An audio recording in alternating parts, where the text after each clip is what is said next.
Weather yamna saba matamda wakhalna khalli jing lauba matang thaadi haina thaklaba matung khanauda nungaiba thagebada nungaiba asisu angakpa mani adubu cold drink asina Hakchang Sokhanbra haiba wahang asini Coca-Cola asi 8 May 1886 ta haudokhiba company amani headquartered asi Atlanta, Georgia, US da lay Coca-Cola gi atopa product khara madudi Sprite, Fanta, Dasani, Smart Water, Minute Maid, Innocent, Simply, Georgia, Costa Coffee, Fuze Tea, Honest Tea, Fair Life,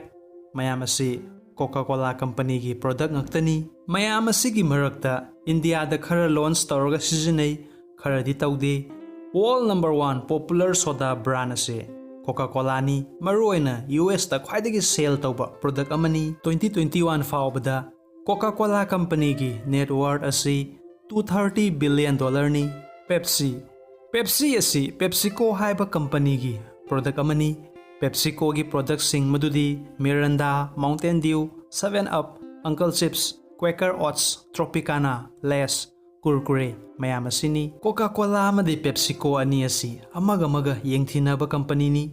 market da competition kayama tawri world da cold drink sale oiba henbadi Coca-Cola na oire hujik faupa. Cold drink ingredients Pepsi madi Coca-Cola da yauriba ingredients madudi number 1 carbonated water Coca-Cola bottle amada 90% di singni amadi 10% na carbonated asinani ayingbadagi puthorakpa matamda kongol karibasi masina thakpa matamda ya chuba ya sokhanba loinana weight helhali. Number 2 sugar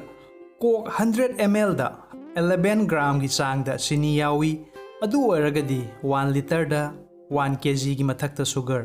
sumaina nungtigi mi amana 1 kg chini saragadi diabetes ti soitana naragani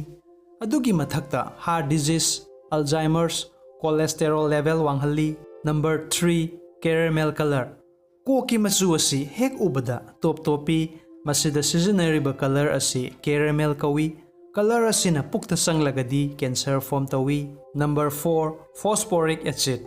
Coke ayingbasi thakpa matamda jing lauribasi phosphoric acid nani masina puk loinana skin su sokhalli. Number 5 caffeine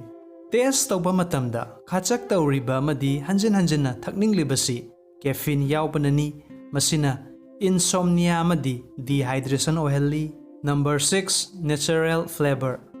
Coca-Cola drink gi mataw atopa company kaya masu tawri adubu Coca-Cola gi mahaw tawna atopa company kanamata su yawba ngamde maramdi masida seasonariba flavor asi company na lotchillaga thamli hojik fauba kanamata su khangba ngamdri. Sugar free Coke lairisidi haina wakhalla khanbiramgani adu erasu carbonated caramel color phosphoric acid caffeine mayam asina hakchang da sokalli. Miyoi bai khoina chariba chinjak pumnamak hena chasillagadi huni sang naina limit ta charagadi diet ni asumna Coke asisu hapta amada glass amamuk thaklagadi hakchang da sokningai oidi nungti gi thaklagadi diabetes BP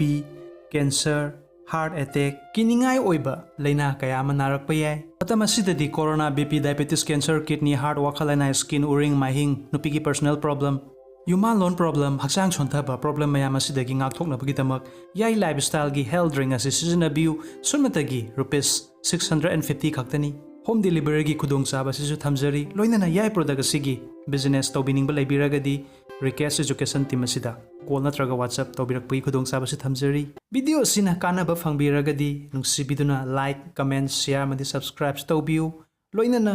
all bell button so click tobiyu maramdi isamang na karigumba anoba video upload toba matamda isagi mobile natraga computer da hana fangbinaba screen do ubiriba video si busu yengbiu kanaba kharadi sing soy soitana fangbigani tamba lepi ganu. Thank you so much.